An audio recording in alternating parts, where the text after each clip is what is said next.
Lucky की आवाज सुनते ही सब लोग हैरान हो गए थे। लकी सही सलामत उन सभी लोगों के सामने आकर खड़ा हो गया था।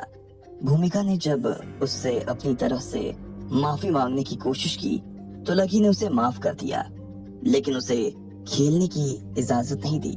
वो गिड़गिड़ाए जा रही थी, लेकिन लकी उसकी बात मानने को राजी ही नहीं था। इसके बाद वो सभी लोगों को लेकर होटल के अंदर आ गया।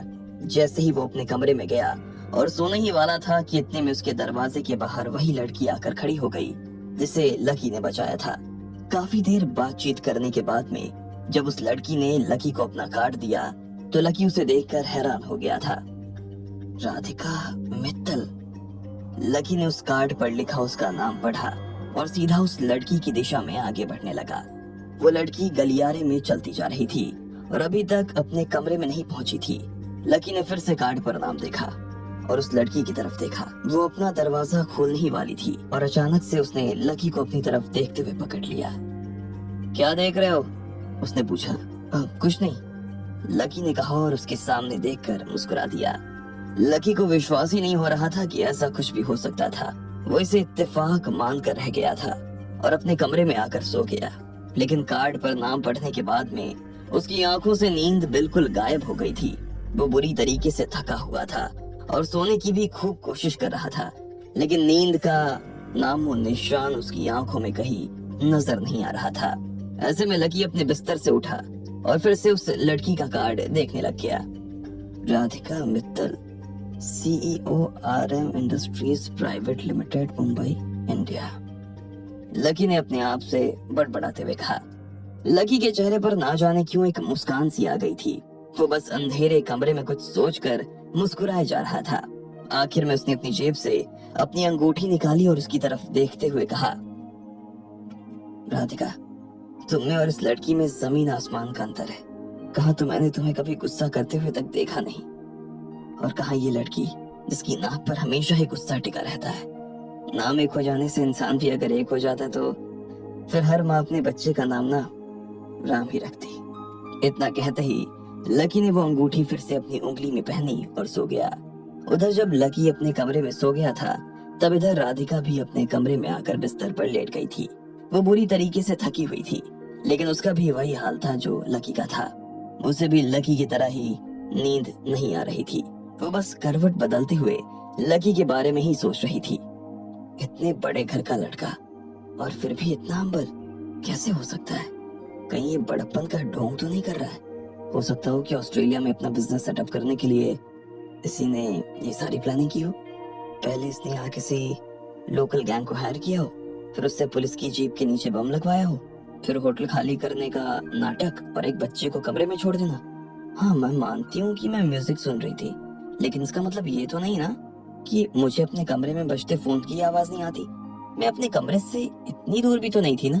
इन्होंने मेरे लैंडलाइन पर फोन किया भी था या नहीं, या तो मैं इसकी प्लानिंग का एक हिस्सा थी। मुझे तो मामला उतना सीधा लगता नहीं जितना ये दिखाने की ना कोशिश कर रहा है। और फिर उसने ये भी नहीं बताया कि ये वहां से बचकर कैसे आ गया। ऐसे में मुझे तो इस आदमी के ऊपर ही पूरा शक है, और मैंने अगर इसकी पोल नहीं खोली तो मेरा नाम भी ना राधिका नहीं। उस लड़की ने अपने आप से वादा किया और फिर चादर तानकर सो गई। उधर जब लकी अपने कमरे में सो रहा था तब उसके कमरे पर अचानक से दस्तक होने लगी। कोई बाहर खड़ा था और उसके कमरे की घंटी बजा रहा था। जब कुछ देर बाद लकी की नींद खुली तो उसने देखा कि सुबह के 10 बज चुके थे। उसका सिर भारी सा हो रहा था। लकी बिस्तर से उठा और दरवाजे की तरफ बढ़ने लगा। जैसे ही उसने दरवाजा खोला तो वो हैरान रह गया। जी नमस्ते, अब माफ करना अगर मैंने आपको डिस्टर्ब किया हो तो। सामने एक आदमी खड़ा था और उसने उससे ये कहा। यह आदमी कोई और नहीं बल्कि वही इंस्पेक्टर दानिश था जो कल रात को आया था। अरे नहीं नहीं, डिस्टर्ब करने जैसी कोई बात नहीं इंस्पेक्टर साहब, कहिए मैं आपके लिए क्या कर सकता हूँ, लकी ने कहा। इतने में इंस्पेक्टर ने कॉरिडोर में आसपास नजर दौड़ाई तो पाया कि राधिका अपने कमरे के बाहर कुर्सी लगाकर बैठी अखबार पढ़ रही थी। जैसे ही इंस्पेक्टर की राधिका से नजर मिली तो वो हिचक गया। फिर अगले ही पल उसने लकी की तरफ देखा और कहा, क्या हम अंदर चलकर बात कर सकते हैं? हाँ बिल्कुल, आइए ना, लकी ने कहा और उस इंस्पेक्टर को अपने कमरे में बुलाकर कमरे का दरवाजा लगा लिया। जैसे ही राधिका ने इंस्पेक्टर को कमरे के अंदर जाते देखा तो वो भी चौकन्नी हो गई। कल रात से ही उसका लकी के ऊपर शक गहरा गया था और इसलिए वो आज सुबह से ही लकी के कमरे के बाहर निगरानी करने के लिए बैठी हुई थी। उसने ठान लिया था कि वो लकी का पर्दाफाश करके ही दम लेगी। जैसे ही कमरे का दरवाजा बंद हुआ, राधिका भी लकी के दरवाजे के बाहर जाकर खड़ी हो गई। वो उन दोनों के बीच में होने वाली बातचीत को सुनना चाहती थी। उधर जब राधिका लकी के कमरे के बाहर खड़ी थी तो इधर लकी और वो इंस्पेक्टर लकी के कमरे में बैठकर बातें कर रहे थे। कल तो अपना परिचय नहीं हो पाया। आपको मेरा नाम तो मालूम ही है। मैं यहाँ इंस्पेक्टर की पोस्ट पर हूँ।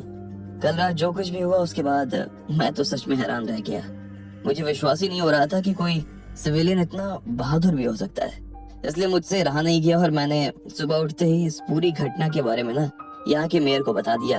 उन्होंने जब आपके बारे में सुना तो वो काफी खुश हो गए और आपसे मिलना चाहते हैं वो। मैंने उनसे तो कह दिया कि मैं आपको उनसे मिलवा दूंगा, लेकिन मुझे भी नहीं मालूम था कि आप उनसे मिलने के लिए हाँ करेंगे या नहीं। इंस्पेक्टर ने कहा। वो मुझसे क्यों मिलना चाहते हैं? लकी ने पूछा। पता नहीं, हो सकता है कि वो आपको शहर के सामने सम्मानित करना चाहते हो। मैंने भी उनसे इस बारे में ज्यादा बात नहीं की। उन्होंने कहा तो मैं आपके पास चला आया। इंस्पेक्टर ने कहा। लकी ने कुछ देर के लिए तो सोचा और फिर हाँ में सिर हिलाते हुए बोला, ठीक है, तो कहिए कब चलना है? अभी हो सके तो बेहतर है। वो आपसे मिलने के लिए बहुत बेताब है। आपसे मिलने के लिए तो उन्होंने अपने काफी सारे काम भी छोड़े हुए हैं। कह रहे थे कि जब तक आपसे नहीं मिलते तब तक आगे का कोई काम ही नहीं करेंगे, उस इंस्पेक्टर ने कहा। लकी उसकी बात सुनकर मुस्कुरा दिया और बोला, ठीक है, आप जरा बैठिए, मैं आपके लिए चाय मंगवा देता हूँ। आप चाय पीजिए, तब तक मैं जरा नहा धोकर आता हूँ, लकी ने कहा और इंस्पेक्टर के लिए चाय मंगवा कर सीधा बाथरूम में चला गया। उधर इंस्पेक्टर कमरे में बैठकर लकी का इंतजार कर रहा था और इधर उधर देख रहा था। तभी उसकी नजर दरवाजे की तरफ गई। उसने देखा कि दरवाजे के पास कोई खड़ा था। जैसे ही उसे इस चीज का आभास हुआ तो वो अपनी जगह से खड़ा हुआ और सीधा पीपिंग होल से बाहर की तरफ झांक कर देखने लगा। उसने देखा कि राधिका अपना कान दरवाजे से टिकाए खड़ी थी। इंस्पेक्टर को उसका इस तरह से खड़े रहना थोड़ा अजीब लगा। ऐसे में उसने सीधा दरवाजा खोल दिया। राधिका ये देखकर हैरान हो गई। क्या हुआ, आपको कुछ चाहिए था? इंस्पेक्टर ने राधिका से पूछा। उसे अपने सामने खड़ा देख ही राधिका सकपका गई और हड़बड़ी में नीचे बैठकर कुछ ढूंढने का नाटक करने लगी। क्या हुआ, कुछ हो गया क्या आपका? हाँ, वो मेरा राधिका ने बिना इंस्पेक्टर की तरफ देखे इधर उधर हाथ पैर मारने शुरू कर दिए, लेकिन उसका कुछ खोया नहीं था। वो बस कुछ ढूंढने का नाटक कर रही थी, लेकिन पूरे कॉरिडोर में ऐसी कोई चीज नहीं थी जिस पर राधिका हाथ रखकर ये कह सके कि ये उसकी है। इंस्पेक्टर ने कुछ देर तक तो उसकी नौटंकी देखी और फिर कहा, वैसे मुझे पता है कि आप ढूंढ क्या रही हैं। जैसे ही उसने ये कहा और राधिका की तरफ मुस्कुराते हुए देखा तो राधिका के चेहरे का रंग उड़ गया। उसे ऐसा लगा जैसे वो पकड़ी गई थी। फिर भी उसने इंस्पेक्टर से ये पूछने की हिम्मत जरूर की कि आखिर उससे क्या पता था। क्या लगता है आपको मैं क्या ढूंढ रही थी? कमरे के अंदर जो बातें हो रही थी, आप उन्हीं को तो ढूंढ रही थी। इंस्पेक्टर ने अपने दोनों हाथ बांधते हुए कहा। क्या कह रहे हैं सर आप? कमरे के अंदर की बातें? कमरे के अंदर की बातों से मेरा क्या लेना देना? मैं तो सच में, मैंने आपको दरवाजे पर कान टिकाए बातें सुनते हुए देखा था। उसके बाद ही तो मैंने दरवाजा खोला है। अब आपको लगता है कि मुझे देखने में कोई चूक हुई है तो एक काम करते हैं, यहाँ कैमरा लगा हुआ है, हम उसमें से ना फुटेज निकाल कर देख लेते हैं कि आप क्या कर रही थी। अभी दूध का दूध और पानी का पानी हो जाएगा, इंस्पेक्टर ने कहा और राधिका की आंखों में देखने लगा। अब राधिका के पास देने के लिए कोई जवाब बचा ही नहीं था। वो पकड़ी जा चुकी थी और कहीं ना कहीं छुपने का रास्ता ढूंढ रही थी। सर चाय, इतने में होटल की वेटर ने आते हुए कहा। थैंक यू, प्लीज इसे अंदर रख दो, इंस्पेक्टर ने कहा और उसे अंदर भेज दिया। राधिका अभी भी वहीं खड़ी थी। आप चाय पीना पसंद करेंगी? इंस्पेक्टर ने पूछा। राधिका ने नाम में सिर हिला दिया।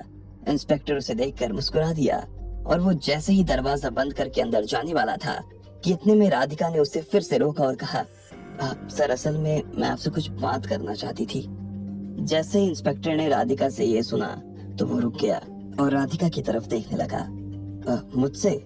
आप मुझसे क्या बात करना चाहती हैं? सर मैं इस आदमी के बारे में आपसे कुछ बात करना चाहती हूँ, राधिका ने हिचकते हुए कहा। इंस्पेक्टर ने कमरे में पलटते हुए देखा और फिर पूछा, किसके? इस वेटर के? नहीं सर, वेटर के नहीं, मैं आपसे लकी के बारे में कुछ बात करना चाहती हूँ, राधिका ने धीरे से कहा। इंस्पेक्टर उसके मुंह से लकी का नाम इस तरह से सुनकर हैरान हो गया। वो देख पा रहा था कि राधिका लकी के बारे में बात तो करना चाहती थी, लेकिन इसका पता वो लकी को बिल्कुल नहीं लगने देना चाहती थी। वो लकी के बारे में इंस्पेक्टर को कुछ ऐसा बताना चाहती थी जिसके बारे में इंस्पेक्टर पहले से नहीं जानता था। ऐसे में इंस्पेक्टर को लगा कि उसे लकी के बारे में उससे सुनना चाहिए। अभी तक तो उसने लकी के व्यक्तित्व का अच्छा पहलू ही देखा था, लेकिन शायद राधिका के पास में उसके व्यक्तित्व का बुरा पहलू भी था, जिसे वो वक्त रहते उसके सामने ले आना चाहती थी। इसलिए इंस्पेक्टर ने हाँ में सिर हिलाते हुए कहा, कहो क्या कहना चाहती हो? सर, यहाँ नहीं बता सकती। तो फिर कहाँ बताओगी? इंस्पेक्टर ने पूछा। राधिका ने अपनी गर्दन को इधर उधर घुमाया और आखिरकार उसे पुल के पास में एक बेंच खाली मिल गई। उसने कहा, वहां चले? इंस्पेक्टर ने उस बेंच की तरफ देखा और फिर चाय की तरफ देखने लगा। वो कमरे में गया और अपना चाय का कप भरकर बाहर आ गया। चलो, उसने कहा और दोनों उस बेंच की तरफ बढ़ने लगे। थोड़ी ही देर बाद में वो दोनों बेंच पर बैठ गए। कहो, क्या जानती हो तुम लकी के बारे में? इंस्पेक्टर ने पूछा और फिर अपने कप से चाय का घूंट लेने लगा। सर, उसके बारे में मैं तो सिर्फ एक ही चीज जानती हूँ कि जैसा वो दिखता है ना वैसा है नहीं, राधिका ने कहा। ये सुनकर इंस्पेक्टर की लकी के बारे में जानने की रुचि और ज्यादा बढ़ गई। तो फिर वो कैसा है? सर, वो एक नंबर का चालबाज और बदमाश आदमी है। कल जो कुछ भी होटल के अंदर हुआ ना, वो सब असल में उसी का किया धरा है, राधिका ने कहा। ये सुनते ही इंस्पेक्टर के तो होश उड़ गए। ये बात उसके दिमाग में आई ही नहीं। जैसा राधिका सोच रही थी वैसा तो उसने सोचा ही नहीं था। और राधिका ऐसा क्यों सोच रही थी इसके बारे में जानने के लिए उसने राधिका से पूछा, तुम्हें ऐसा क्यों लगता है कि कल रात जो कुछ हुआ वो उसने ही जानबूझकर किया है? इंस्पेक्टर ने पूछा। बताती हूँ सर, राधिका ने कहा और फिर एक गहरी सांस लेते हुए उसने इंस्पेक्टर को वो सारी कहानी सुना दी जो उसके मन में चल रही थी। कल रात को उसने लकी के बारे में जो कुछ भी सोचा था और उस बात को सच्चा साबित करने के लिए जो कुछ भी तर्क उसके दिमाग में उसे दिए थे, वो सारे तर्क उसने इंस्पेक्टर के सामने रख दिए। इंस्पेक्टर खुद भी उसकी बात को बहुत ध्यान से सुन रहा था। अब आगे क्या होने वाला था? क्या सच में राधिका जो कह रही थी बात वही थी? क्या सच में लकी ने जानबूझकर अपने फायदे के लिए ये सब करवाया था? आपको क्या लगता है, क्या होंगे इन सभी सवालों के जवाब? कमेंट बॉक्स में कमेंट करके हमें जरूर बताएं। और सभी सवालों के जवाब को जानने के लिए सुनते रहिए समरीन योरसेल्फ पॉकेट एफएम पर।